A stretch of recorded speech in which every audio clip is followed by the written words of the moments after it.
Hindi ko yan ginawa, sigaw ni Isabel. Belle, habang pilit niyang binawi ang kanyang kamay mula sa mahigpit na pagkakahawak ni Gabriel, ang asawa niyang dati pinakamamahal. Ang opisina ni Gab na karaniwan ay puno ng init ng sikat ng araw at mga alaala ng kanilang pagmamahalan ay tila naging piitan ngayon. Nanginginig ang boses niya. Gab, maniwala ka sa akin. May nagpapakana lang nito. Subalit ang mga mata ni Gab na dati puno ng pagmamahal ay ngayon ay parang yelo. Matatalim, malamig, at walang bakas ng pag-alinlangan. Inihagis niya sa mesa ang isang stack ng mga dokumento at isang tablet na may lumalabas na video. Maniwala. Paano ako maniniwala, Belle?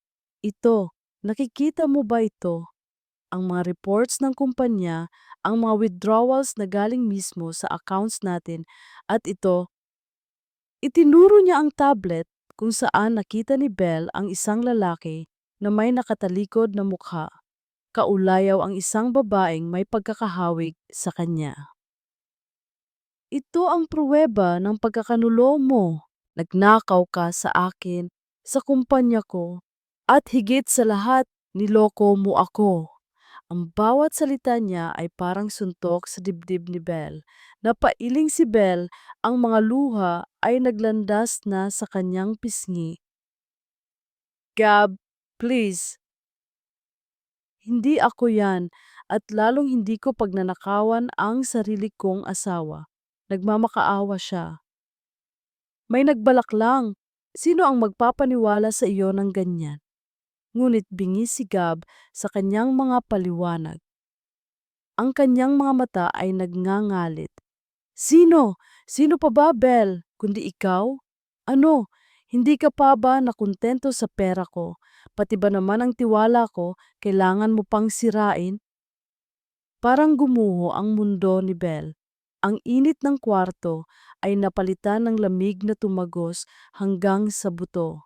Ang pinakamamahal niyang asawa ay hindi na niya kilala.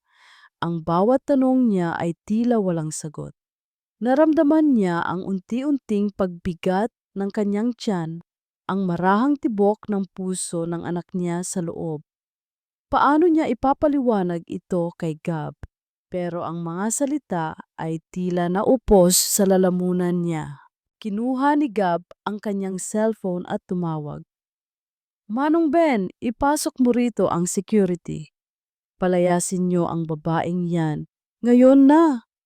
Malamig ang boses niya. Gab, hindi! May sasabihin ako sa iyo. Sigaw ni Belle, pero huli na. Dalawang malaking security guard ang pumasok sa opisina.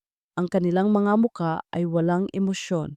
Mahigpit nilang hinawakan ang braso ni Belle. Gab, please. Kailangan mong malaman to. May anak tayo. Ang kanyang mga salita ay parang bulong lamang. Nalunod sa pagtulak ng mga gwardiya palabas ng silid, palabas ng buhay na kinilala niya. Hindi niya nakita ang pag-igting ng panga ni Gab o ang bahagyang pagkabigla sa kanyang mga mata bago ito muling tumigas. Ikinulong ang kanyang mga kamay. Wala kang anak sa akin. Lumayas ka rito. Huwag na huwag kang magpapakita sa akin ulit. Sigaw ni Gab, ang kanyang boses ay umaalingaw-ngaw sa malaking bahay. Pinilit siyang dalhin palabas ng mga gwardya. Ang barangyang Alcantara Mansion, ang lugar na tinawag niyang tahanan at puno ng pagmamahalan, ay tila naging kulungan ngayon na nagluwa sa kanya. Ang, ang mga matataas na pader at ingrandeng gate ay tila nangungutya sa kanyang kapighatian. Dumagsa ang malakas na ulan, parang umiiyak din ang langit para sa kanya. Ang bawat patak ng tubig ay parang sampal sa kanyang muka.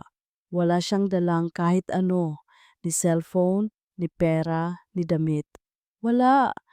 Tanging ang damit na suot niya at ang anak na kanyang dinadala. Naramdaman niya ang matalim na kirot sa kanyang puson. Napahawak siya rito, ang pag-iyak niya ay naghalo sa tunog ng ulan. Anak ko, kapit lang, bulong niya habang unti-unting lumabo ang kanyang paningin. Kahit anong mangyari, huwag kang susuko, anak. Hindi niya na alam kung saan siya pupunta, kung paano siya mabubuhay. Ang tanging alam niya ay kailangan niyang lumayo, kailangan niyang protektahan ang kanyang anak. Ang pamilyang minahal niya ay nawala. Ang asawang pinaniwalaan niya ay nagtaksil sa kanya sa pinakamalalim na paraan. Parang pinutol ang kanyang hininga. Unti-unti siyang nawalan ng lakas, ang kanyang katawan ay bumagsak sa malamig, basa na semento. Sa gitna ng malakas na ulan at sa harap ng mansyon na dati simbolo ng kanilang pag-ibig, nawalan ng malay si Isabel. Ang kanyang huling nakita ay ang malaking gate na dahan-dahang nagsara, sinasara ang pinto sa kanyang nakaraan at sa pag-asa ng isang masayang bukas.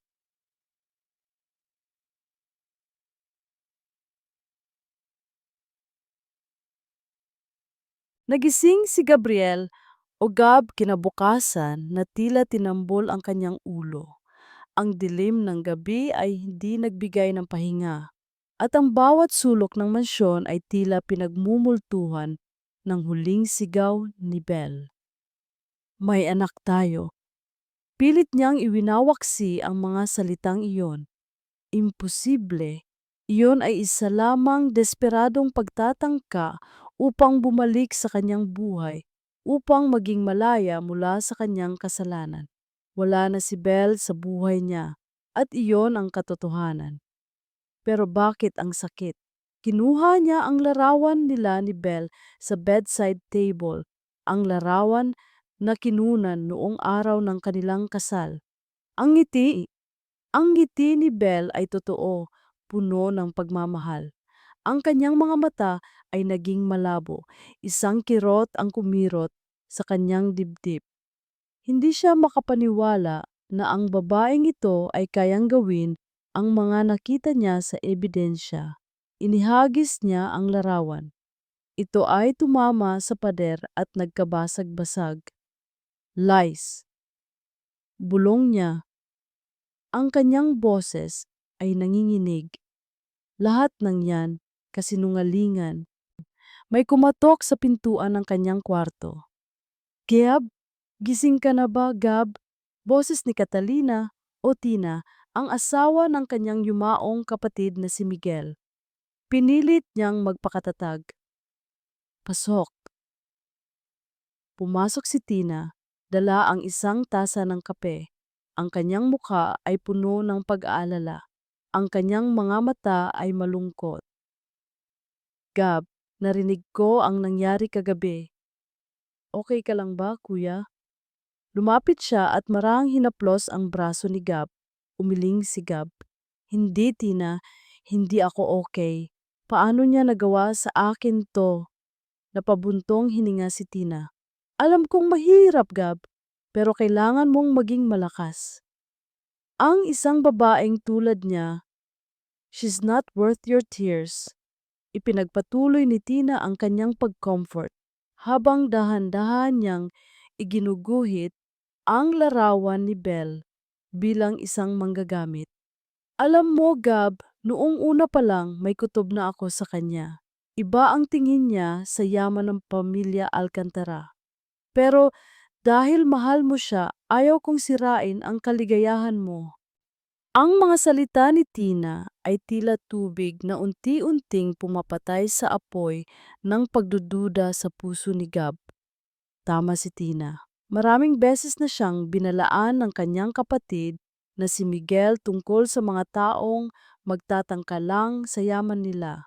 Nagtiwala siya kay Belle, pero ano ang nakuha niya? Pagkakanulo. Gab, kailangan mong maging matatag. Isa kang Alcantara.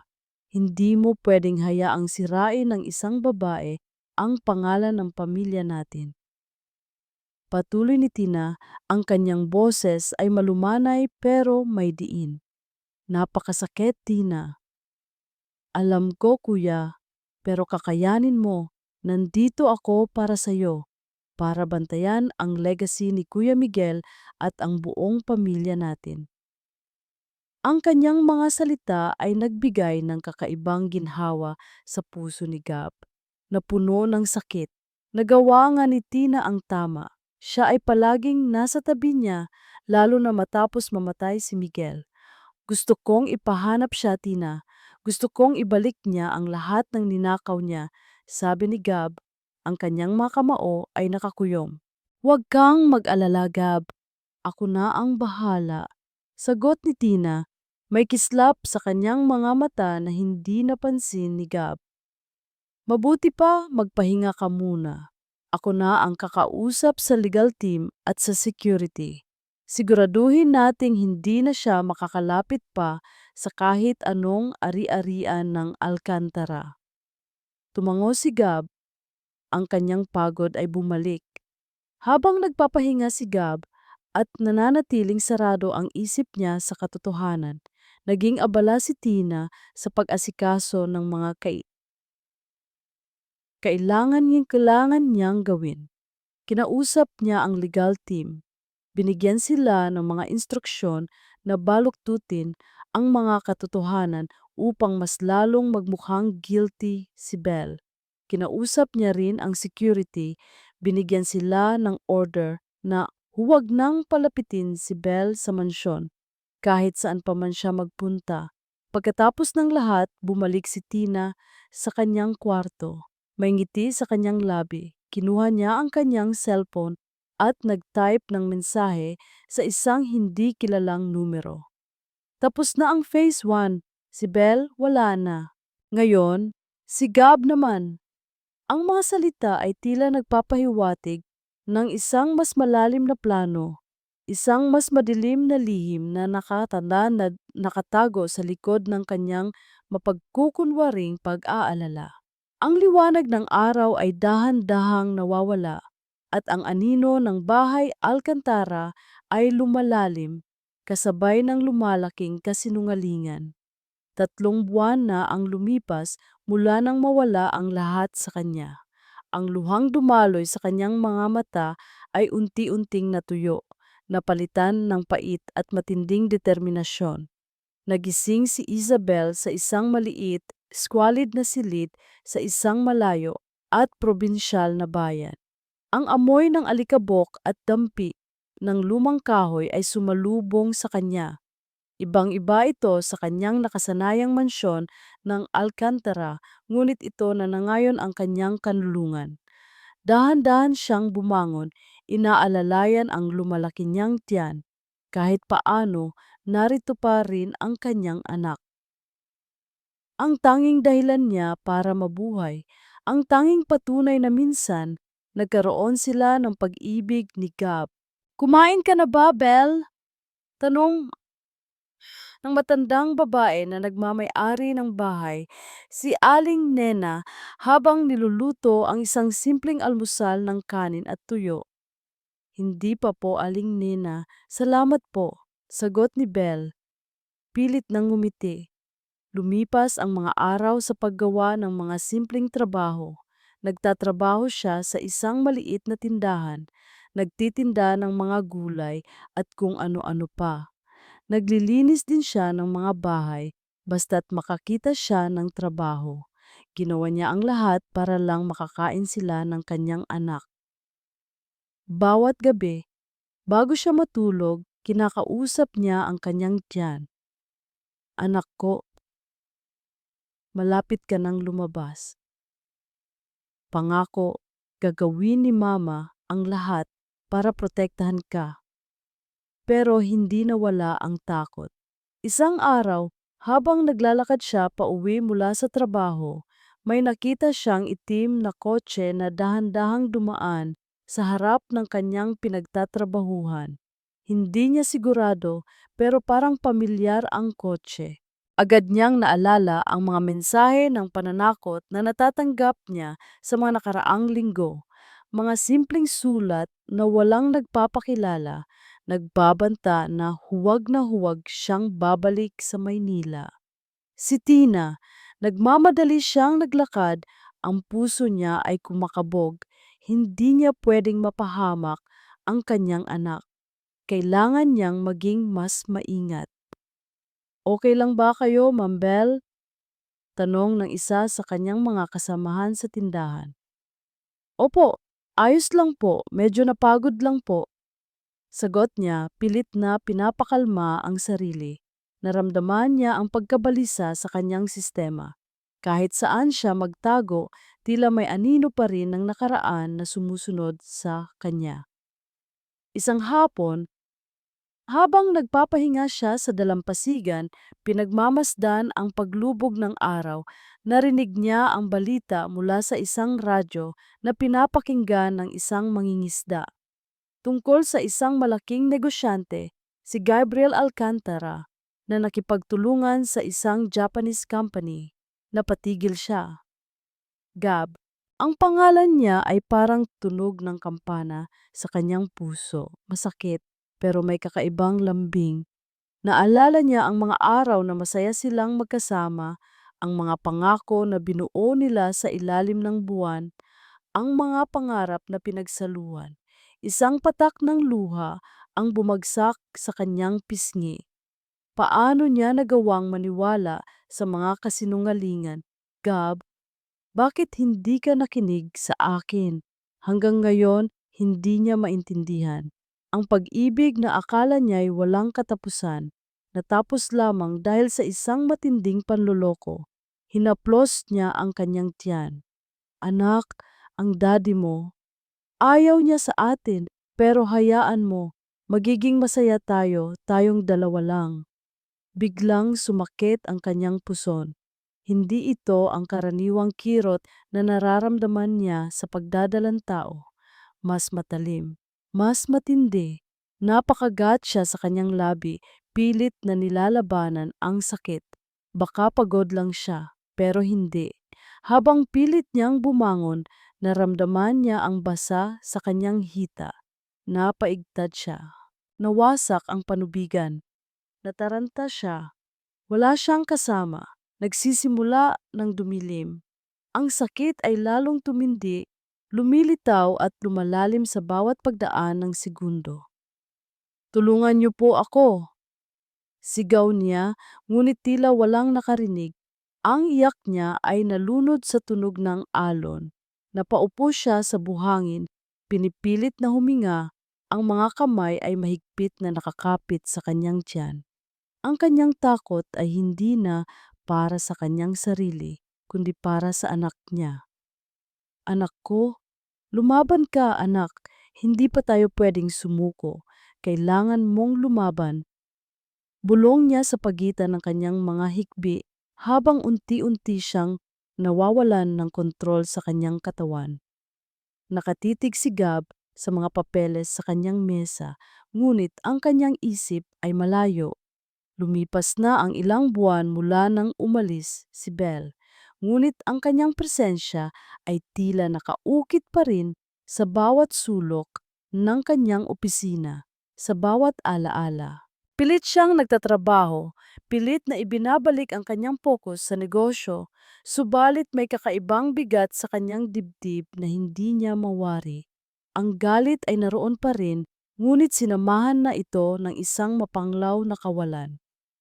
Sir Gab, may tawag po kayo mula sa Alcantara Medical Group, sabi ng kanyang sekretarya sa intercom. Sige, ikonekta mo, sagot niya. Medyo naiirita. Bakit kailangan pa siyang tawagan ng Med Group para sa simpleng report? Mr. Alcantara, good afternoon po. Patawad po sa abala, pero kailangan po naming kumpirmahin ang paggamit ng inyong medical insurance. Ang boses ng babae sa kabilang linya ay formal. Ano naman ang kailangan niyo pang kumpirmahin? Alam niyo naman sigurong ginagamit iyan ng mga empleyado ko at ng pamilya ko. Naiinis niyang tugon.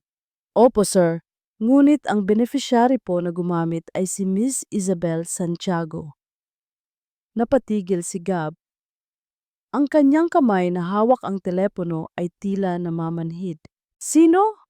Pilit niyang pinaninindigan ang sarili kahit na ang puso niya ay kumakabog ng malakas. Miss Isabel Santiago po, sir. Emergency childbirth po. Sa St. Jude Hospital po, sa probinsya ng Laguna. Nawasak ang mundo ni Gab sa narinig. Emergency childbirth? Belle? Anak? Hindi niya maintindihan ang nararamdaman.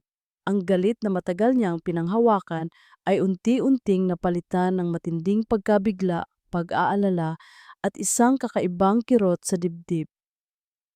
May anak tayo.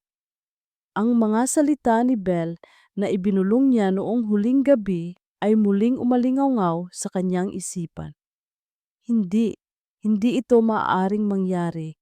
Niloloko lang siya ni Belle para bumalik. Pero bakit emergency? Bakit sa probinsya? Ipadala mo sa akin ang lahat ng detalye. Ngayon na. Utos ni Gab, ang kanyang boses ay nanginginig.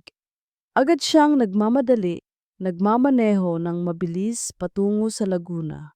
Ang mga tanong ay nagpapagitna sa kanyang isip. Sino ang kasama ni Belle? Bakit siya nanganak sa ganoong kalagayan? At totoo ba ang anak? Pagdating niya sa St. Jude Hospital, bumungad sa kanya ang amoy ng gamot at ang puting dingding na tila sumisigaw ng katahimikan. Isabel Santiago, tanong niya sa nurse. Room 305 po, sir. Stable na po ang pasyente at ang sanggol, pero nanghina po siya dahil sa matinding stress. Bumilis ang tibok ng puso ni Gab habang papalapit siya sa kwarto. Dahan-dahan niyang binuksan ang pinto. Nakita niya si Belle nakahiga sa kama, maputla at payat. Ngunit ang kanyang mga mata, kahit may luha, ay nakatitig sa isang munting anghel na nakahiga sa kanyang dibdib, isang sanggol. Malamig ang buong katawan ni Gab, isang sanggol na may pagkakahawig sa kanya. Hindi siya makagalaw, hindi siya makapagsalita. Naramdaman ni Belle ang kanyang presensya. Agad siyang napatingin kay Gab. Ang mga mata niya ay puno ng sakit, puot, at pagtataka. Anong ginagawa mo rito? Ang kanyang boses ay mahina, ngunit may diin. Pilit niyang niyakap ang kanyang anak, tila pinoprotektahan ito mula kay Gab. Belle, ang bata. Pilit ni Gab na lumapit. Huwag kang lumapit! Sigaw ni Belle, nanginig ang kanyang buong katawan. Wala kang karapatan sa kanya. Ikaw ang nagpalayas sa amin. Ikaw ang nagpahirap sa amin. Ang bawat salita ni Belle ay parang patalim na bumaon sa puso ni Gab. Nakita niya ang matinding pagdurusa sa mukha ng babaeng minsan niyang pinakasalan. Ang kanyang anak. Ang kanyang anak ay isinilang sa gitna ng paghihirap dahil sa kanya.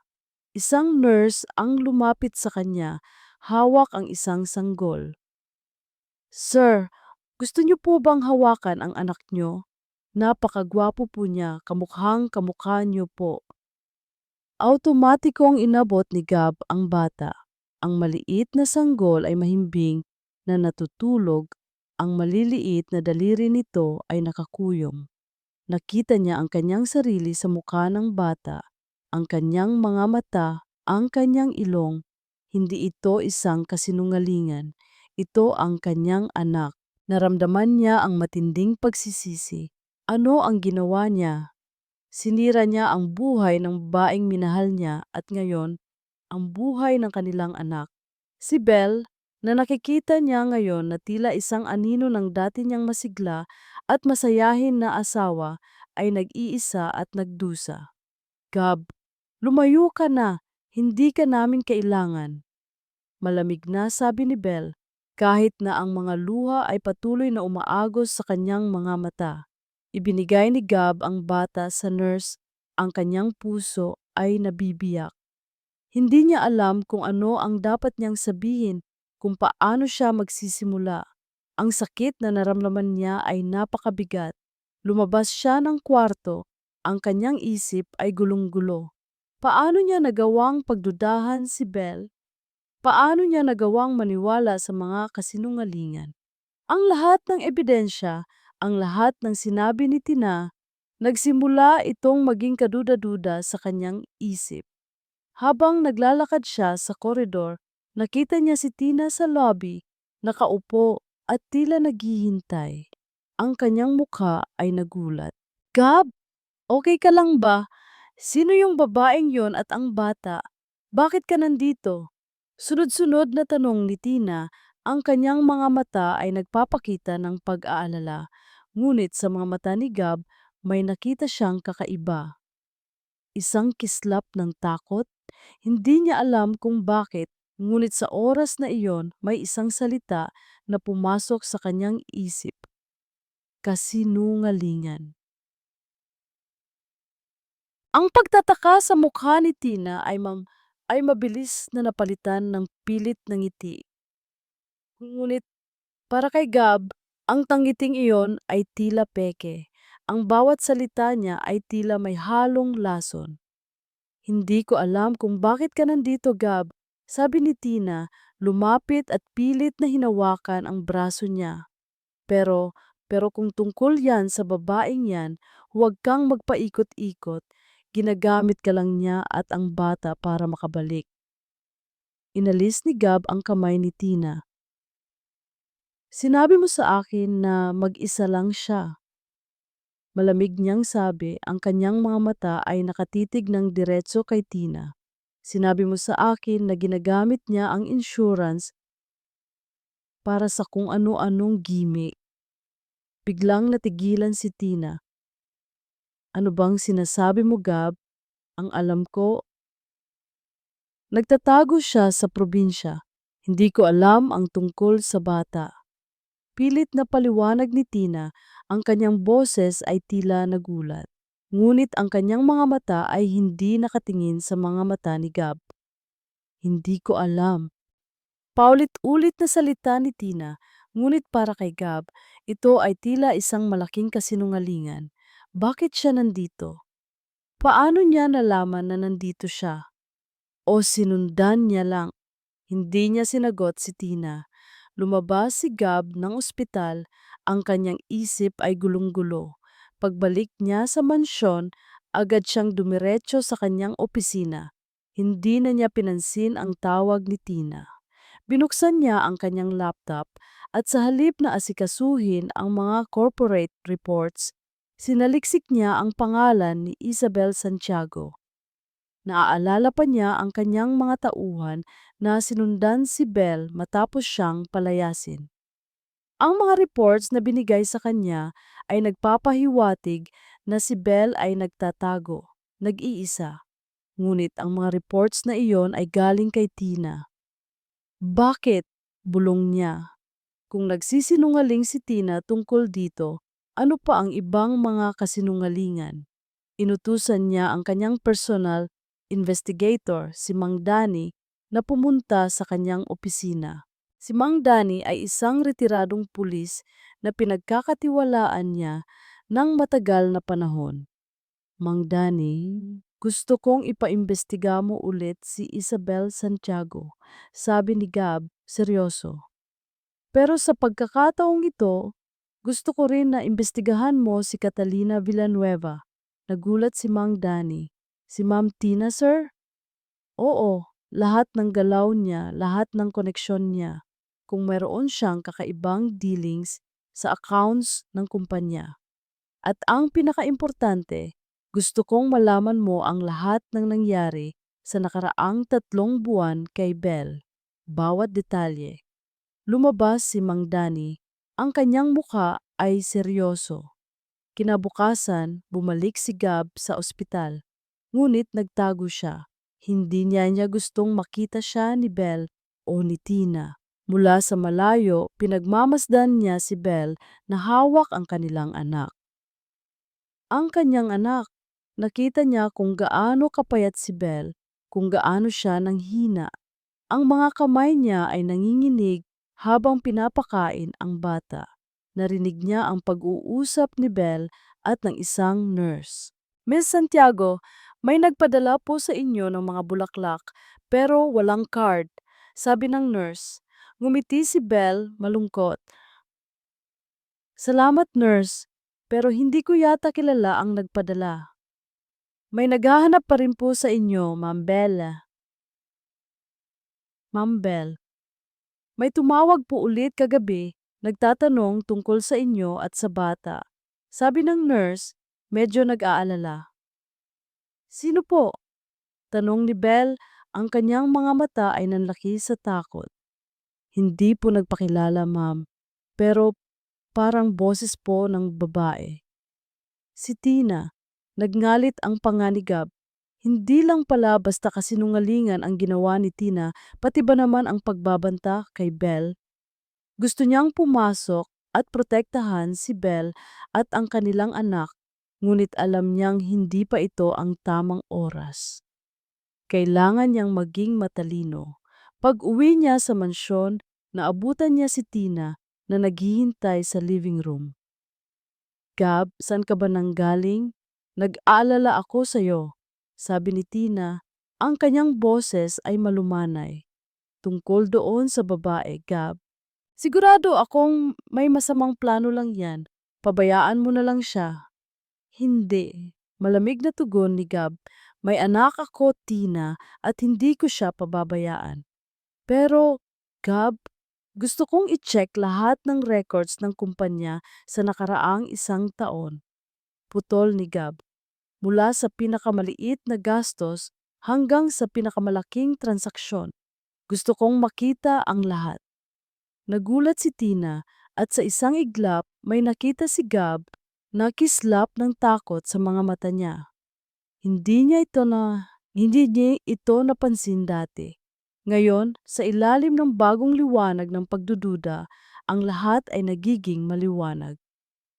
Bakit, Gab? May pinagdududahan ka ba? Tanong ni Tina, ang kanyang boses ay nagbabago. Oo, Tina, may pinagdududahan ako. Sagot ni Gab, ang kanyang mga mata ay nakatitig kay Tina. At sisiguraduhin kong malalaman ko ang lahat ng katotohanan. Hindi lang ikaw ang biktima ni Tina. Tanungin mo kung paano namatay si Miguel. Ang mga salitang iyon ay muling umaling-aungaw sa kanyang isip. Sino ang nagpadala ng mensahe? At ano ang ibig sabihin nito sa pagkamatay ng kanyang kapatid? Ito ba ay konektado sa lahat ng nangyayari ngayon? Sang tinayam sa inam ng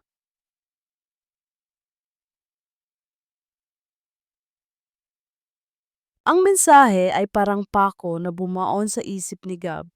Hindi lang ikaw ang biktima ni Tina. Tanungin mo kung paano namatay si Miguel. Ang malamig na tinig sa kabilang linya ay hindi kilala, ngunit ang bigat ng mga salita ay tila bumangon mula sa libingan. Naaalala niya ang gabing iyon, ang tawag tungkol sa aksidente ni Kuya Miguel. Ang gabi na gumuho ang kanilang mundo. Ang gabi na naging ganoon kahalaga si Tina sa buhay nila. Mabilis siyang kumilos. Kinausap niya si Mang Dani, ang pinagkakatiwalaan niyang imbestigador. Mang Dani, balikan mo ang lahat ng files tungkol sa pagkamatay ni Kuya Miguel. Utos ni Gab. Ang kanyang boses ay matigas at seryoso. Hindi ko alam kung bakit, pero may pakiramdam akong may mali. Sa kanyang opisina, sinimulan ni Gab na halungkatin ang mga kahon ng alaala ni Miguel, mga lumang litrato, papeles at kung ano-ano pa. Naroon ang mga tawa nilang magkakapatid, ang mga seryosong usapan, ang mga pangarap na pinagsamahan. Sa ilalim ng isang tumpok ng mga sulat, natagpuan niya ang isang maliit na brown notebook na may nakasulat na Journal ni Miguel. Ang kanyang puso ay kumabog ng malakas. Dahan-dahan niya itong binuksan. Ang bawat pahina ay tila bumubulong ng mga lihim. Mayo 8, Ang mga kilos ni Tina ay kakaiba nitong huli. May mga transaksyon sa kumpanya na hindi ko sinang-ayunan pero may pirma ko. Hindi ko maintindihan. Mukhang may pinaplano siya. Hunyo 5. Nag-aalala ako para kay Gab. Mukhang may planong gawin si Tina laban sa kanya. Narinig ko siya sa telepono. Binabanggit ang kumpanya at pagpapalayas. Dapat ko siyang bantayan. Hunyo 2. Nagkasagutan kami ni Tina tungkol sa mga pinirmahan niyang papeles. Galit na galit siya. Binantaan niya ako na sisirain ang pangalan ko kung hindi ako susunod sa gusto niya. Ngayon ay sigurado na ako. May malalim siyang itinatago. Hindi ko pa alam kung ano pero nakakasindak. Parang hindi na ang asawa ko ang nakikita ko. Hunyo 14, huling entry. Nakuha ko na ang pruweba, isang bank account na inililipat niya ang malaking halaga mula sa Alcantara sa sarili niyang pangalan at ang mas malala, nakakita ako ng koneksyon niya sa isang grupong aretaam kriminal. May pinag-uusapan silang aksidente para sa akin. Paano? Hindi ko pwedeng hayaan. Dapat kong sabihin kay Gab, dapat kong napahinto si Gab sa pagbabasa. Ang huling entry ni Miguel ay biglang natapos na tila pinutol. Ang kanyang kamay ay nanginginig. Ang petsa, Hunyo 14. Namatay si Miguel noong Hunyo 15. Isang matalim na kirot ang kumalat sa kanyang dibdib. Hindi ito aksidente.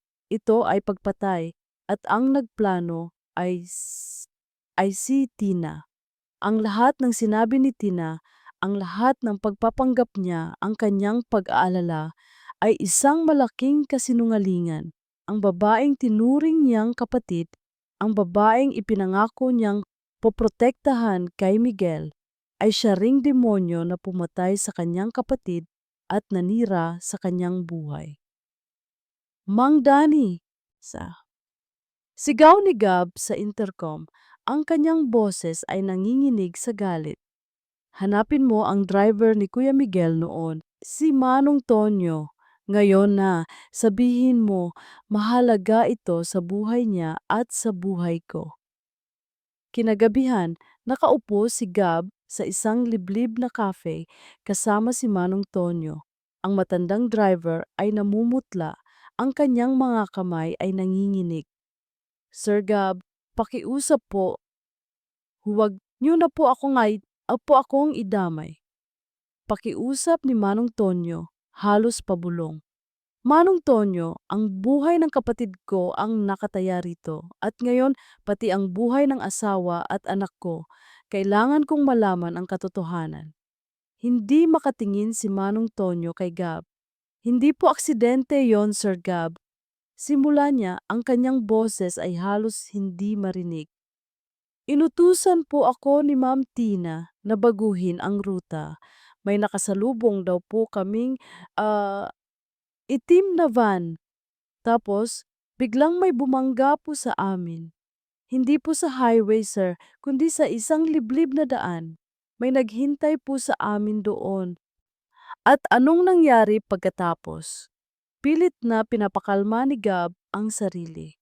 Binigyan po ako ni Ma'am Tina ng napakalaking pera. Binantaan po niya akong papatayin ang pamilya ko kung magsalita ako. Kaya po nanahimik ako, sir. Patawad po. Nagsimulang umiyak si Manong Tonyo. Ang bawat salita ay parang suntok sa dibdib ni Gab. Ang kanyang mga kamay ay nakakuyom. Hindi lang niya nawala ang kanyang kapatid sa isang trahedya, kundi nawala niya rin ito sa kamay ng isang ganid. Pagbalik niya sa mansyon, naabutan niya si Tina sa living room, nakaupo ng formal, tila naghihintay. May kakaibang kabana. Gab, saan ka ba nanggaling? Nag-aalala ako sa iyo, sabi ni Tina. Ang kanyang ngiti ay hindi na umabot sa kanyang mga mata. Nanggaling ako sa katotohanan, Tina. Malamig na sabi ni Gab. Ang kanyang mga mata ay matalim na nakatitig sa babae. Nalaman ko na ang lahat. Biglang natigilan si Tina. Ang kanyang nangiti ay tuluyan ng nawala. Ang kanyang mga mata ay nagpakita ng isang kislap ng takot na mabilis niyang itinago. Anong ibig mong sabihin? Tanong niya, ang kanyang boses ay tila napapagod. Ang lahat ng kasinungalingan mo, Tina, mula sa pagpapalayas mo kay Belle, sa paggamit mo sa pera ng kumpanya, hanggang sa pagkamatay ni Kuya Miguel. Ang huling mga salita ni Gab ay tila kidlat na tumama kay Tina. Nanlaki ang kanyang mga mata, ang kanyang mukha ay namutla. Ang pagkabigla ay umukit sa kanyang mukha. Hindi! Hindi ko alam ang sinasabi mo. Nababaliw ka na, Gab. Sigaw ni Tina, tumayo. Hindi ako baliw, Tina. Sabi ni Gab, lumabas ang kanyang cellphone. At hindi rin baliw si Kuya Miguel. Pinindot ni Gab ang play sa isang audio recording. Ang boses ni Miguel, ngunit hindi na mahina, malinaw. Tina, alam ko na ang lahat, ang mga accounts, ang shares, ang plano mo laban kay Gab at Belle, at ang mga taong nakikipagsabwatan sa iyo. Hindi ko hahayaan to, ibubunyag kita. Ikaw ang tunay na demonyo sa pamilya Alcantara.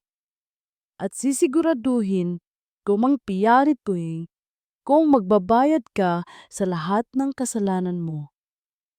Ang boses ni Miguel ay biglang naputol ng isang malakas na ingay na tila isang bagay na bumasag. Nahulog ang cellphone ni Gab sa sahig. Ngunit hindi na mahalaga. Ang katotohanan ay nabunyag na.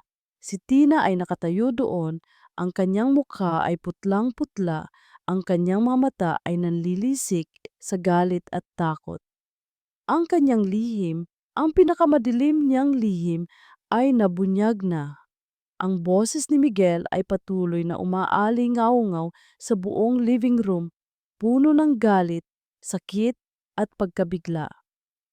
Ang audio recording ay natapos sa isang malakas na tunog ng pagkabigla at isang malakas na putok na tila nagpapahiwatig ng kanyang huling hininga. Si Tina ay nakatayo roon, putlang-putla, ang kanyang mga mata ay nanlilisik sa takot at galit. Ang kanyang lihim na itinago niya sa loob ng maraming taon ay tuluyan ng nabunyag. Hindi, sigaw ni Tina, ang kanyang boses ay tila sirang plaka. Hindi totoo yan! Hindi ako! Niloloko ka lang ni Miguel! Sinisiraan ka niya! Niloloko? Tumawa si Gab, isang tawang puno ng kapaitan. Ang sarili mong asawa, Tina? Ang kapatid ko? Ang taong ipinangako kong poprotektahan? Gab, pakiusap, maniwala ka sa akin. Nagsimulang lumapit si Tina kay Gab. Ang kanyang muka ay puno ng desperation, pilit na ibinabalik ang kanyang dating persona. Ito ay isang setup. Alam mong mahal kita. Mahal ko kayong lahat. Pero huli na. Ang mahalaga lang sa'yo, Tina, ay ang pera at kapangyarihan. Malamig na sabi ni Gab, sinira mo ang buhay ko, ang buhay ni Belle, at pinatay mo ang kapatid ko para lang sa sarili mong ambisyon. Wala kang puso. Kung gayon, wala rin kayong makukuha sa akin. Sigaw ni Tina. Ang kanyang muka ay nilalanlisan. Naglabas siya ng isang maliit, makintab na kutsilyo mula sa kanyang bulsa, na tila matagal nang nakahanda. Nagulat si Gab. Nagmadali si Tina palabas ng living room. Tina! Saan ka pupunta? Sigaw ni Gab, agad na hinabol siya. Mabilis na tumakbo si Tina patungo sa garahe, kung saan nakaparada ang kanyang kotse. Alam niyang ubos na ang oras. Kailangan niyang tumakas. At kailangan niyang tapusin ang lahat. Agad siyang nagmamaneho ng mabilis. Ang kanyang isip ay gulong-gulo. Alam niyang pupunta si Gab sa ospital at doon niya tatapusin ang lahat. Samantala, Mabilis na kinontak ni Gab si Mang Danny. Mang Danny, kailangan niyo akong salubungin sa St. Jude Hospital. Ngayon na, may hawak si Tina na kutsilyo at sa tingin ko, pupuntahan niya si Belle at ang bata. Sige, Sir Gab, darating kami agad. Sagot ni Mang Danny, ang kanyang boses ay puno ng urgency. Nagmamaneho si Gab ng napakabilis. Ang kanyang puso ay kumakabog ng malakas. Ang takot para kay Belle at sa kanyang anak ay mas matindi kaysa sa galit niya kay Tina. Kailangan niyang mailigtas sila. Pagdating niya sa ospital, nakita niya ang kotse ni Tina na nakaparada sa labas. Agad siyang bumaba. Ang kanyang mga mata ay naghahanap kay Tina. Sa loob ng ospital, nasa nursery si Belle, pinagmamasdan ang kanyang anak. Narinig niya ang kaguluhan sa labas. At pagkatapos, ang boses ni Tina. Belle, lumabas ka riyan. Ngayon na. Sigaw ni Tina, ang kanyang boses ay puno ng galit. Nagulat si Belle. Agad niyang niyakap ang kanyang anak. Alam niyang may masamang mangyayari. Biglang bumukas ang pinto ng nursery. Si Tina na may hawak na kutsilyo ay nakatayo sa pintuan. Ang kanyang mga mata ay nanlilisik. Salamat sa iyo, Belle! Sabi ni Tina, ang kanyang boses ay puno ng pait. Dahil sa iyo, nawala ang lahat sa akin. Kaya babayaran mo yan ng buhay mo at ng buhay ng anak mo. Nagsimulang lumapit si Tina kay Belle. Huwag! Tina, pakiusap! Sigaw ni Belle, umatras, pilit na pinoprotektahan ang kanyang anak. Wala nang pakiusap, wala nang patatawarin. Mamamatay kayo ngayong dalawa. Nagsimulang sumigaw ang mga nurse, tumawag ng security. Pero huli na. Nagtangkang saksakin ni Tina si Belle. Ngunit bago pa niya magawa, biglang may humawak sa kanyang braso. Si Gab. Mabilis siyang kumilos. Hinawakan niya ang kamay ni Tina na may hawak na kutsilyo at pilit itong kinuha sa kanya. Nagsimulang magpupumiglas si Tina, parang baliw. Gab, bakit? Bakit mo ako ginaganito? Sigaw ni Tina, ang kanyang mga mata ay puno ng luha ng galit. Dahil sa lahat ng kasalanan mo, Tina, sabi ni Gab, ang kanyang boses ay matigas. Dahil sa pagpatay mo kay Kuya Miguel, sa paninira mo sa buhay namin, at sa pagtatangka mo ngayon na patayin ang asawa at anak ko. Maya-maya, dumating na ang mga pulis kasama si Mang Danny. Catalina Villanueva, arestado ka sa kasong attempted murder at sa pagpatay kay Miguel Alcantara. Basa ng isang pulis ang kanyang mga karapatan. Pilit na kinakaladkad ng mga pulis si Tina. Ang kanyang mga mata ay nakatitig kay Gab, puno ng matinding pagkamuhi. Hindi ito tapos, Gab. Hindi. Babalik ako. Sisiguraduhin kong magbabayad kayong lahat. Sigaw ni Tina hanggang sa mawala na siya sa paningin. Si Belle ay nakatayo roon, nanginginig, hawak ang kanyang anak. Si Gab ay lumapit sa kanya, ang kanyang mga kamay ay nanginginig. Belle. Tumulo ang luha ni Belle. Nakatitig siya kay Gab, ang kanyang mga mata ay puno ng sakit, pagkabigla, at isang matinding kaligayahan. Ang lahat ay tapos na, ang demonyo ay nabunyag. Ngunit ang sakit na idinulot ni Tina ay malalim pa rin. Ang ingay ng mga sirena ng pulis ay unti-unting lumayo. Ngunit ang tensyon sa loob ng nursery ay nanatili. Si Isabel o Belle ay nakatayo pa rin doon, nakayakap ng mahigpit sa kanyang anak na mahimbing na natutulog. Hindi nalalaman ang lahat ng nangyari. Sa harap niya ay nakatayo si Gabriel o Gab. Ang kanyang mukha ay puno ng matinding pagsisisi at pagod. Ngunit sa kanyang mga mata, may nakita si Belle na kakaiba, isang matinding pag-aalala at isang paghihingi ng tawad na hindi pa niya naririnig. Belle, sabi ni Gab, ang kanyang boses ay mahina at nanginginig. Lumapit siya ngunit huminto, tila natatakot na baka itulak siya ni Belle palayo. Ayos ka lang ba? Ang bata. Ayos ba siya? Ayos kami. Malamig na tugon ni Belle, kahit na ang kanyang mga kamay ay nanginginig pa rin. Salamat sa pagdating mo. Ang salamat na iyon ay hindi nagpahiwatig ng pagpapatawad, kundi isang simpleng pagkilala sa kanyang presensya. Inabot ni Gab ang kanyang kamay, tila gustong hawakan ang bata ngunit agad na umatras. Nakita niya ang takot sa mga mata ni Belle. Belle, kailangan mong malaman ang lahat ng ito, ang mga ebidensya, pakana lahat ni Tina, simula ni Gab. Ang pagkamatay ni Kuya Miguel, siya rin ang may gawa.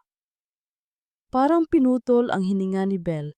Alam na niya, ang galit at bigati na naramdaman niya sa nakaraang mga buwan ay unti-unting napalitan ng isang mapait na pag-unawa. Kaya pala ganito katindi ang lahat. Alam ko na, sabi ni Belle, ang kanyang mga mata ay nanatiling nakatitig sa kanyang anak. Narinig ko ang balita, ang lahat ng ebidensya laban sa kanya. Nabunyag na, ngunit ang katotohanan ay hindi nakapagpawi ng lahat ng sakit.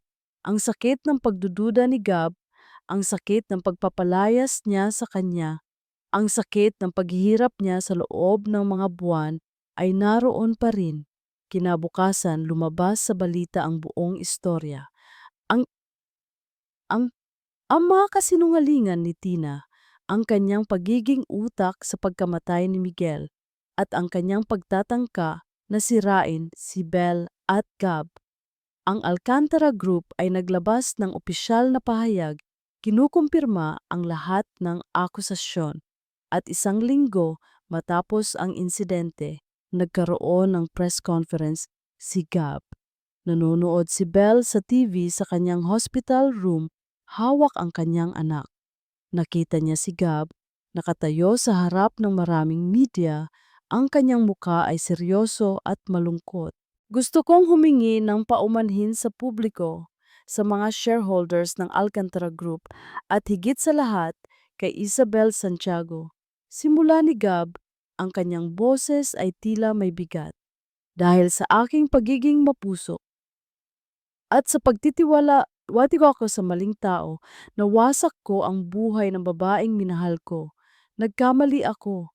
Sinira ko ang buhay ng asawa ko at dahil doon, kinailangan niyang danasin ang matinding paghihirap. Ipinapahayag ko ngayon na si Isabel Santiago ay inosente sa lahat ng akusasyon. Siya ay hindi kailanman nagnakaw at hindi kailanman nagtaksil sa akin.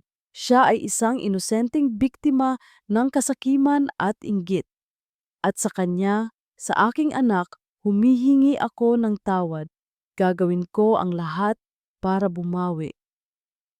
Tumulo ang luha ni Belle. Hindi niya alam kung ano ang mararamdaman. Ang mga salita ni Gab ay tila balsamo sa kanyang mga sugat. Ngunit ang mga sugat ay malalim pa rin. Kinabukasan, binisita siya ni Gab sa ospital. Dala niya ang maraming bulaklak at regalo para sa bata. Belle, sabi niya, lumapit. Pinangalanan ko ang anak natin, Miguel Jr. bilang pagpupugay sa kapatid ko. At para sa isang bagong simula. Tinitigan siya ni Belle. Ang kanyang mga mata ay puno ng pagod. Salamat, sabi ni Belle. Ang kanyang boses ay mahina. Umupo si Gab sa tabi ng kanyang kama. Alam kong hindi madali, Belle. Alam kong malalim ang mga sugat na idinulot ko. Simula ni Gab, ang kanyang boses ay puno ng pagsisisi. Pero Belle, sana bigyan mo ako ng pagkakataon para sa anak natin. Gusto kong maging ama para sa kanya. Gusto kong maging karapat-dapat na asawa sa'yo. Hindi sumagot si Belle. Tumayo si Gab, lumapit sa kuna ni Miguel Jr. at marahang hinawakan ang kamay ng bata. Ang kanyang mga mata ay puno ng pagmamahal. Magpakatatag ka, Belle. Hindi ko nahahayaan na may manakit pa sa'yo o sa anak natin. Tumalikod si Gab at nagsimulang lumabas ng kwarto. Ngunit bago pa siya makalabas, nagsalita si Belle. Gab, tawag niya. Nilingon siya ni Gab. Ang kanyang muka ay puno ng pag-asa. Sige, sabi ni Belle. Isang mahinang ngiti ang lumabas sa kanyang labi. Pauwiin mo kami sa mansyon para sa anak natin. Pero, hindi ko pa masasabi kung babalik tayo sa dati, Gab. Hindi pa. Ang mga salita ni Belle ay hindi pa isang pagpapatawad, kundi isang pagkakataon, isang maliit na pinto na bumukas. Ang paghingi ng tawad ni Gab ay totoo. Ang kanyang pagsisisi ay totoo. Ngunit ang tiwala, ang puso ay kailangan pang pagalingin. Ang paghaharap kay Tina ay natapos, ngunit ang tunay na laban, ang laban para sa puso ni Isabel, ay nagsisimula pa lamang. Ang kanyang mga salita, hindi ko pa masasabi kung babalik tayo sa dati, ay nagbigay ng maliit na pagkakataon, isang manipis na sinulid ng pag-asa na mahigpit niyang pinanghawakan. Ang pagdating ni Belle at Miguel Jr. sa mansyon ay tahimik, halos walang ingay. Ang malaking bahay na minsan ay sumaksi sa kanilang pagmamahalan ay tila bumulong ngayon ng mga pait na alaala. Ngunit handa si Gab na palitan ang mga alingawngaw na iyon ng mga bagong kanta ng pag-ibig at pagpapatawad. Maingat niyang inihanda ang isang maluwag at maliwanag na silid para sa kanila, malayo sa kanyang sariling kwarto, iginagalang ang espasyo at ang mga sugat na kailangan pang maghilom. Pinuno niya ito ng mga kailangan ng isang ina at sanggol, mula sa mga mainit na kumot hanggang sa mga bagong laruan, umaasang ang bawat detalye ay magpaparamdam kay Belle ng kanyang taos-pusong pagsisisi. Araw-araw, pagkatapos ng mahabang oras sa opisina, ang unang hinto ni Gab ay ang kwarto ni Miguel Jr. Pinagmamasdan niya si Belle habang pinapakain ang kanilang anak o kaya naman ay pinapatulog. Ang pagmamahal na nakikita niya sa mga mata ni Belle para sa kanilang anak ay purong-puro at ito ang nagbibigay sa kanya ng lakas. Ang mga unang linggo ay puno ng pag-aatubili.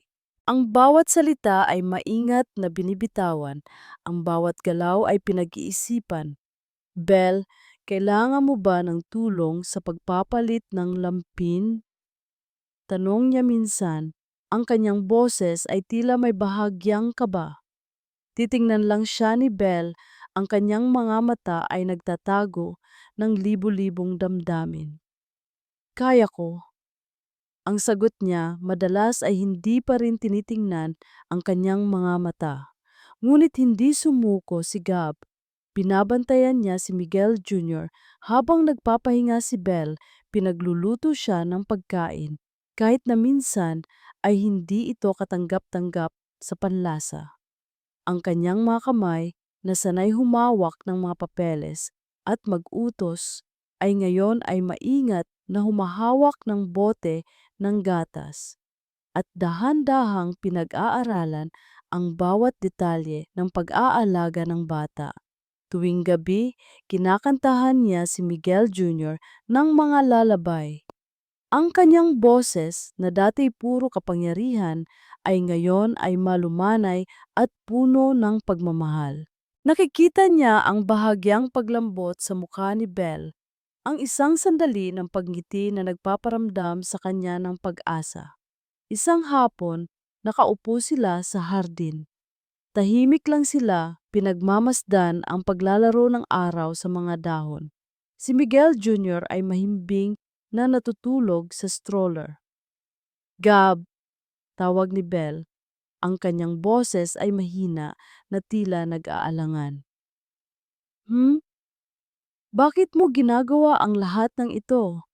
Tanong niya, ang kanyang mga mata ay nakatitig sa kanya.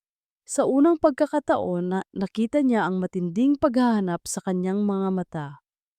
Dahil mahal kita, Belle, sagot ni Gab, ang kanyang mga mata ay puno ng sinseridad. At mahal na mahal ko ang anak natin. Nagkamali ako ng matindi. Nagkamali ako na hindi ka pinakinggan. Pero handa akong gawin ang lahat para itama ang mga pagkakamali ko.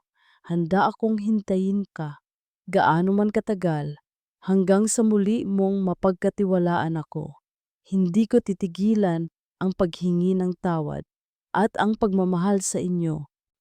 Ang mga luha ay unti-unting namuo sa mga mata ni Belle. Ang sakit ng nakaraan ay naroon pa rin, ngunit ang sinseridad ni Gab ay hindi maikakaila. Nakita niya ang pagbabago sa Gab na nakilala niya. Ang pagiging mapagmataas ay napalitan ng pagpapakumbaba. Ang pagdududa ay napalitan ng paniniwala. Ang sakit, Gab, bulong ni Belle, ang kanyang tinig ay nanginginig. Ang takot, ang pangamba na baka hindi na ako maging masaya ulit. Ang lahat ng pag-iisa na dumanas ako, hinawakan ni Gab ang kanyang kamay, mahigpit. Alam ko, at ipinapangako ko, hinding-hindi na ulit mangyayari yon. Palagi kitang poprotektahan. Kaming dalawa ni Miguel Jr., ikaw ang sentro ng mundo ko ngayon. Maya-maya, dumating ang pamilya ni Belle para bisitahin sila. Si Aling Elena, ang ina ni Belle, ay lumapit at niyakap ang kanyang anak ng mahigpit, umiiyak. Si Mang Carlos, ang kanyang ama, ay matagal na nakipagkamay kay Gab. Ang kanyang mga mata ay nagpapakita ng pag-unawa. Sa kanilang mga mata, nakita ni Gab ang pagtanggap, ang tanda na unti-unti bumabalik ang respeto at tiwala. Nagkaroon sila ng hapunan sa mansyon, isang selebrasyon na puno ng tawanan at mga kwento. Si Miguel Jr. ay naging sentro ng atensyon, ang kanilang munting anghel na nagdala ng liwanag sa kanilang mga buhay. Naramdaman ni Belle ang init ng pamilya, ang pagkukumpleto ng isang bahagi na akala niya'y nawala na. Ang galit at pighati ay unti-unting napalitan ng kapayapaan, ng pag-asa. Ang tiwala ay dahan-dahang bumalik, parang tubig na umaagos sa tuyong lupa. Isang gabi, matapos matulog si Miguel Jr., nakita ni Gab si Belle na nakaupo sa tabi ng kuna, pinagmamasdan ang kanilang anak. Dahan-dahan lumapit si Gab. Umupo siya sa tabi niya, ang kanyang balikat ay bahagyang dumampi sa balikat ni Belle. Hindi siya nagsalita. Hinawakan niya ang kamay ni Belle at sa pagkakataong ito, hindi niya ito inalis. Nagulat si Gab nang dahan-dahang sumandal si Belle sa kanyang balikat. Isang patak ng luha ang bumagsak sa kanyang pisngi, ngunit hindi ito luha ng kalungkutan. Ito ay luha ng pagpapatawad at ng pag-asa. Niyakap ni Gab si Belle ng mahigpit, naramdaman ang init ng kanyang katawan, ang pagtibok ng kanyang puso. Ito ang simula. Ang simula ng kanilang muling pagtitiwala, ng kanilang muling pagmamahalan, na ngayon ay mas matibay dahil sa mga pagsubok na kanilang pinagdaanan. Pagtanay,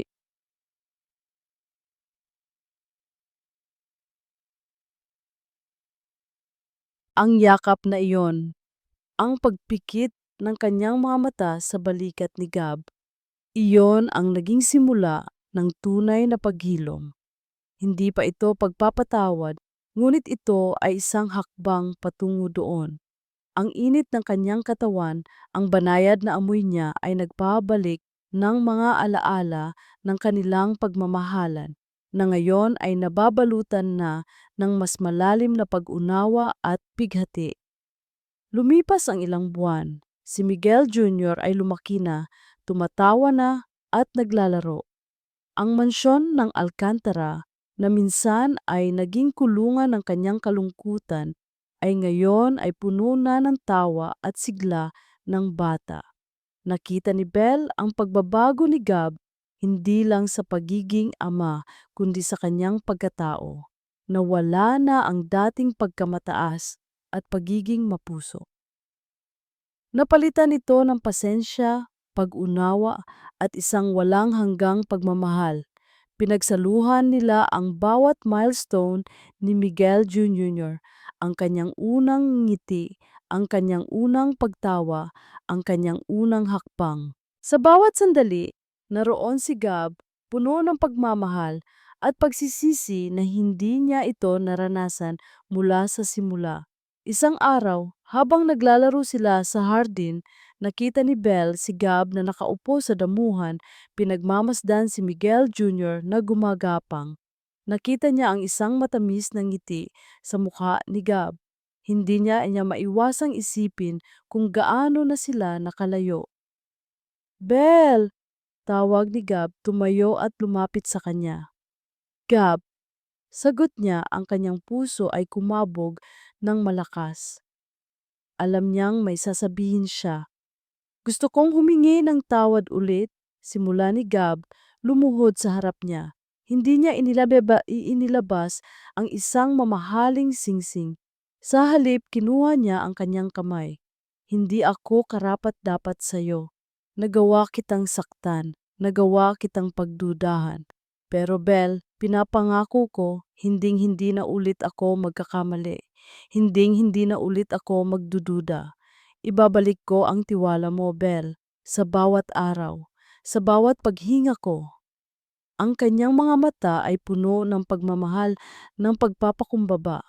Gusto kong magsimula ulit tayo, Belle, hindi dahil sa anak natin, kundi dahil mahal na mahal kita.